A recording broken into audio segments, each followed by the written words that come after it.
Hi, my name is Alex. Welcome to the Beliefs Bazaar. In this video, I'd like to talk a little bit about bigotry and how I know when you're a bigot or anyone else for that matter. As the title suggests, I am an ex-bigot, or sometimes I like to consider myself a recovering bigot, as the step away from prejudice and I guess negative ideology is a long process, and I would consider that I am never going to stop learning in this field. As a white male in America, it was very easy for me to ignore a lot of the plights of other people and to be very closed off from the experiences outside of my demographic. So real quick, I'll get into how I know people are bigoted in a minute, but just in case people aren't familiar with what bigotry is, when people talk about bigotry and prejudice, they're more or less kind of the same thing. However, in this modern context, I kind of feel like, the way we talk about things in society these days, I feel like bigotry is perhaps the act of prejudice, or rather, prejudice carried into actions. So prejudice is the ideological aspect of this behavior, of these thoughts and perceptions, and bigotry is kind of how you act as a result, is kind of the way I like to think about it. So just real quick, I'll read this definition here. Prejudice is a preconceived opinion, judgment, or feeling, usually negative, formed about a person or group of people before having sufficient evidence or knowledge to do so. It often involves an irrational dislike or bias based on characteristics like race, gender, religion, or ethnicity. Prejudice can be a powerful force, influencing attitudes, behaviors, and interactions, and it can lead to discrimination and harm. And that's kind of what I was talking about with the action, like prejudice in action is kind of what I think of as bigotry. Real quick, I'll scroll down here. You can pause and read the rest of these aspects and examples of prejudice. And I highly recommend that anybody interested in just being a better person generally, do some more research into this thing.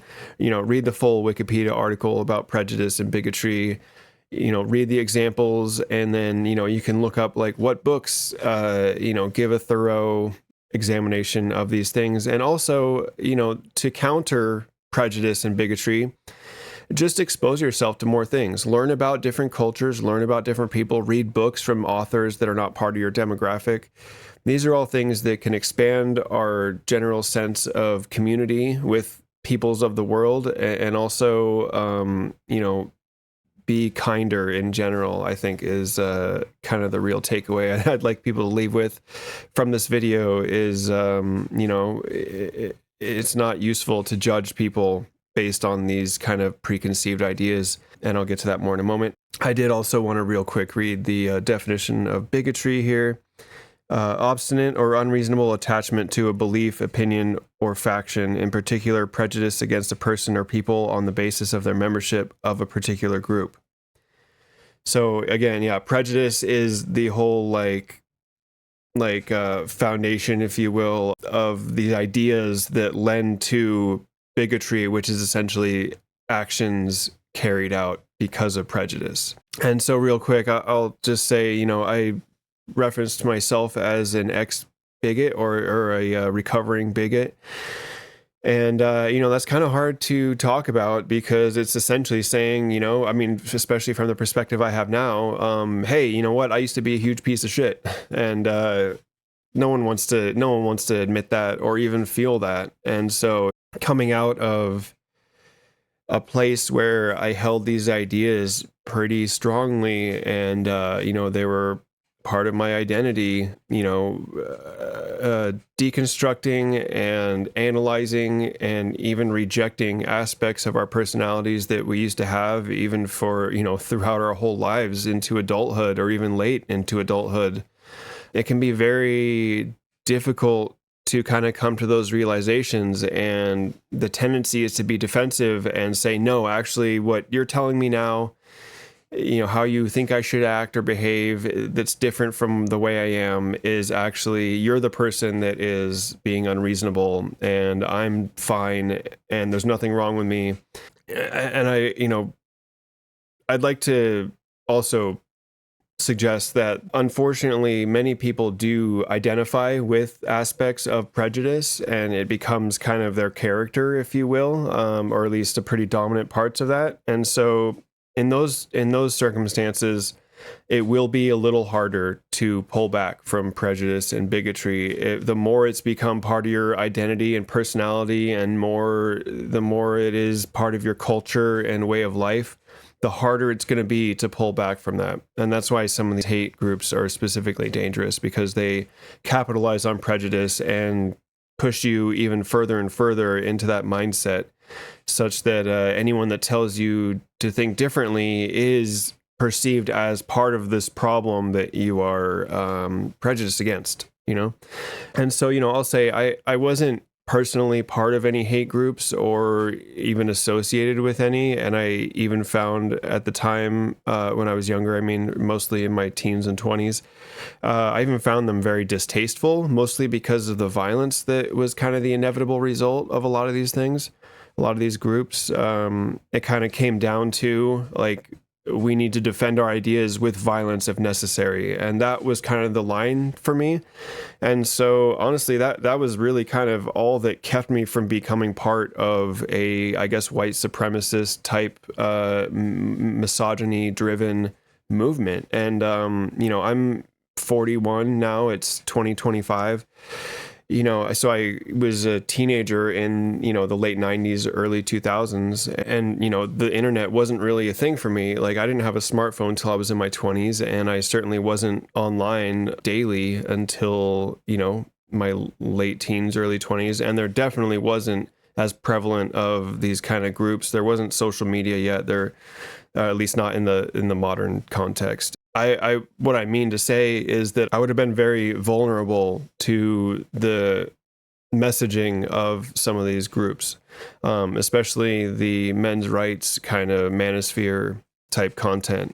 At the time when I was younger, I had a hard time getting a girlfriend and a myriad of other things that the content of the manosphere would have been really appealing to me at the time, because it took the onus off of me and, potentially something that I was doing wrong, and said, no, actually it's everyone else that is the problem and you're just fine. And, it's because of these things that these other people are doing intentionally that you're not having a relationship or whatever. I would have been very vulnerable to that message when I was younger. And unfortunately, grew a little older and gained some maturity before that was really prevalent. So also, like I was going to say, so there was definitely misogynistic bigotry and racial bigotry, or prejudice rather. And so I held those ideas, and while you wouldn't have known it from talking to me most of the time, or even just from watching my behavior, like I said, I wasn't part of any of these groups, not directly. You wouldn't have really known, except for the thing that, and this is why bigotry or prejudice is such a problem, is because it doesn't necessarily need to be expressed in any kind of, you can point to and say, hey, that's bigotry kind of way. It's insidious. It is people use the term mind virus a lot to describe various things. And I think that's what prejudice is, because it taints your view of everything. Okay. And that's kind of, as I'm explaining why I was, how this manifested in my own life, this is how we know other people are prejudiced, is because the way that they believe certain things or respond to certain things that appeal to their identity. The example I'll use is that when you have prejudice towards any group of people, whether that's just to say even my group of people is just better than everyone else, or we know the secret knowledge to the life, or I have a better understanding of the world than you do. Any of those kind of things can be used to create this system of stratification whereby you are at the top and other people that aren't part of your in-group are lower on the ladder of humanity or whatever. And at that point, it's really easy to start dehumanizing those that are, perceived as lesser than or whatever. Like already the ability to perceive people as lesser than, that is prejudice right there. That's the initial thing, is to say that,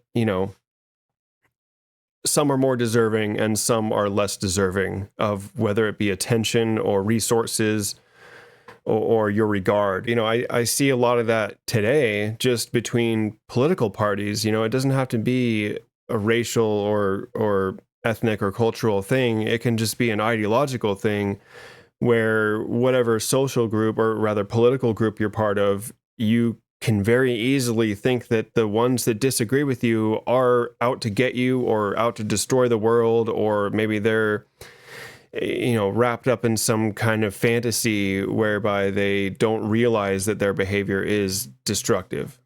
And so that's kind of, I'm not an academic on this topic. I just have been through the process of pulling back from misogyny and other prejudice ideas. And, I've come to a point where those things, frankly, kind of disgust me. And it's really difficult to look around in the world and not just see, in almost every circumstance, the main issue that I see is that one group does not think that the other group is equal.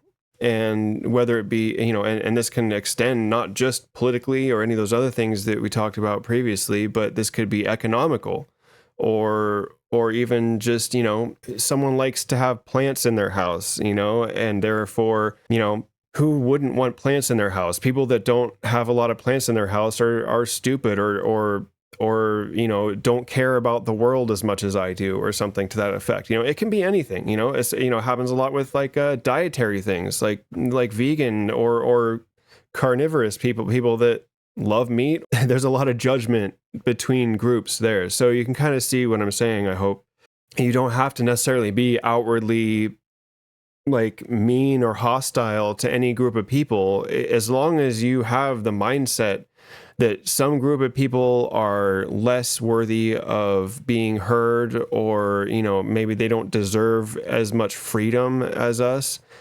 Again, and I'll touch on very quickly, because some of the pushback from the right recently towards progressive ideas and stuff is that they perceive that there's an overemphasis on identity, as if they weren't doing the same thing. But, the perception is that there might be an overemphasis on identity such that we're not treating each other fairly, right? That is definitely a perception that comes from a position of already doing that, okay? So when someone is already thinking that there are layers of humanity to stratify, importance or whatever, if you're already kind of in that mindset, you will perceive every kind of new thing coming on through that filter, right?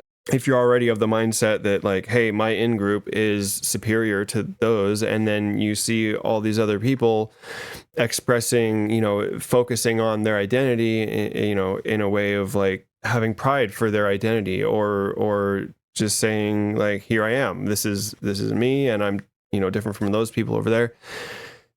Identity and recognizing people's identity is not the same as saying some people with different identity deserve different civil rights. That this is not a problem necessarily. Like what I mean, focusing on identity to distinguish groups from one another is only a problem if you then say some groups are more deserving than others, or some should be heard more than others, or what have you, right? It's not the focus of the differences between us. In fact, those should be celebrated, in my opinion.